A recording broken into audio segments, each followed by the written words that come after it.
মাটির ৫০০ মিটার নিচে কি লুকিয়ে রেখেছে ইরান? তবে কি এখানেই লুকানো আছে ইরানের হাজারো ক্ষেপণাস্ত্রের ভান্ডার? আর এখান থেকে কি চলছে ইরানের ক্ষেপণাস্ত্র যুদ্ধ? হ্যাঁ, মাটির ৫০০ মিটার নিচে ইরান লুকিয়ে রেখেছে তাদের মিসাইল সিটি। আর এই ভূগর্ভে লুকানো ইরানের হাজার হাজার মিসাইল। মধ্যপ্রাচ্যের চলমান সংঘাতে একের পর এক ক্ষেপণাস্ত্র হামলার খবর সামনে আসছে, কিন্তু প্রশ্ন হচ্ছে এই বিশাল ক্ষেপণাস্ত্র শক্তি কোথা থেকে পরিচালনা করছে ইরান? কিভাবে এত হামলার পরও তাদের ক্ষেপণাস্ত্র ভান্ডার শেষ হচ্ছে না? সামরিক বিশ্লেষকদের মতে এর উত্তর লুকিয়ে আছে মাটির গভীরে। পাহাড় কেটে শত শত মিটারের নিচে তৈরি করা হয়েছে গোপন ভূগর্ভস্থ ঘাঁটি, যেগুলোকে বলা হয় মিসাইল সিটি। এখান থেকেই মুহূর্তের মধ্যে ছোড়া যেতে পারে দূরপাল্লার ব্যালিস্টিক মিসাইল। তবে কি এই গোপন শহরগুলোই এখন ইরানের যুদ্ধ ক্ষমতার আসল শক্তি, নাকি এগুলোই একদিন পরিণত হতে পারে তাদের সবচেয়ে বড় দুর্বলতায়? মধ্যপ্রাচ্যে এখন যে যুদ্ধ চলছে তার কেন্দ্রে রয়েছে ইরানের বিশাল ক্ষেপণাস্ত্র ভান্ডার।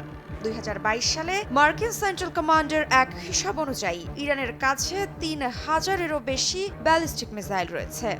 গত এক দশকে এই ক্ষেপণাস্ত্রগুলোর নিশানার নির্ভুলতাও অনেক বেড়েছে। ইরানের কাছে পারমাণবিক অস্ত্র নেই, আমেরিকায় পৌঁছানোর মতো দূরপাল্লার ক্ষেপণাস্ত্রও নেই। তবে প্রচলিত অস্ত্রের দিক থেকে তাদের এই ক্ষেপণাস্ত্র ভান্ডার পশ্চিমা দেশগুলোর জন্য বড় উদ্বেগের বিষয়। বিশেষ করে ইরানের চিরশত্রু ইসরায়েল ও আমেরিকা এই ভান্ডার নিয়ে বেশ সতর্ক। ইরানের কাছে আধুনিক যুদ্ধবিমান নেই। মান্ধাত্তার আমলের মিগ-29 ও টমক্যাট F-14 ছাড়া তাদের বিমান বাহিনী খুব দুর্বল।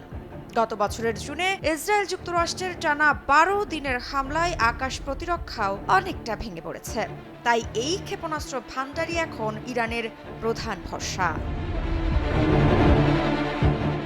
সামরিক বিশ্লেষক গিয়ের্মো পুলিদো বলেন, ইরানের প্রায় ২,০০০ ক্ষেপণাস্ত্র মধ্যপ্রাচ্যের বিভিন্ন দেশে আঘাত করতে পারে। এর পাশাপাশি ইরানের কাছে বড় সংখ্যায় কামিকাজে ড্রোন ও ক্রুজ মিসাইল রয়েছে। এমনই এক যুদ্ধ হতে পারে তা ভাবনায় রেখেই এই সংকট থেকে বাঁচতে ইরান বছরের পর বছর ধরে তৈরি করেছে এই মিসাইল সিটিগুলো। পুলিদো আরও জানান, এগুলো পাহাড়ের গভীরে খোদাই করা ভূগর্ভস্থ ঘাঁটি। কোনটি মাটির ৫০০ মিটার নিচে। এখানে শাহাব-3, সেজিল ও খুররামশাহের মতো দূরপাল্লার ক্ষেপণাস্ত্র রাখা হয়। এই ক্ষেপণাস্ত্রগুলো ২,০০০ কিলোমিটার পর্যন্ত আঘাত হানতে পারে। এই ঘাঁটিগুলোর প্রবেশপথ ও উৎক্ষেপণ পথ ধ্বংস করতে পারলে এগুলো কবরে পরিণত হবে। তখন ক্ষেপণাস্ত্র উঠতে পারবে না, লঞ্চার বহনকারী ট্রাকও বের হতে পারবে না। ইসরায়েলি সেনাবাহিনী ইতোমধ্যে দাবি করেছে এমন কিছুরই। ইসরায়েলের দাবি, তাবরিজ এলাকায় একটি ইরানি ব্যালিস্টিক ক্ষেপণাস্ত্র ঘাঁটিতে হামলা করা হয়েছে।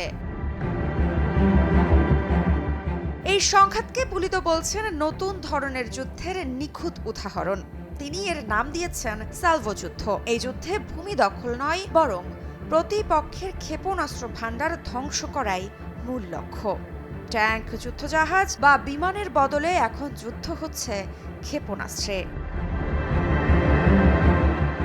ইরানের সবচেয়ে বড় মিসাইল সিটি হল লোরেস্তান প্রদেশের খোররামবাদে। পূর্ব আজারবাইজানের প্রদেশে তাবরিজ ঘাঁটি দ্বিতীয় বৃহত্তম। এখানকার কিছু ক্ষেপণাস্ত্র ইউরোপের পূর্বাঞ্চলেও আঘাত করতে পারে। ইস্পাহানে রয়েছে ইরানের সবচেয়ে বড় ক্ষেপণাস্ত্র উৎপাদন কেন্দ্র। সামরিক বিশ্লেষক হেসুস পেরেস ত্রিয়ানা বলেছেন, এই যুদ্ধের চাবিকাঠি হবে গোয়েন্দা তথ্য। সেই তথ্যের মাধ্যমেই মিসাইল সিটিগুলো খুঁজে বের করে ধ্বংস করতে পারলেই এই যুদ্ধের ফয়সালা হবে।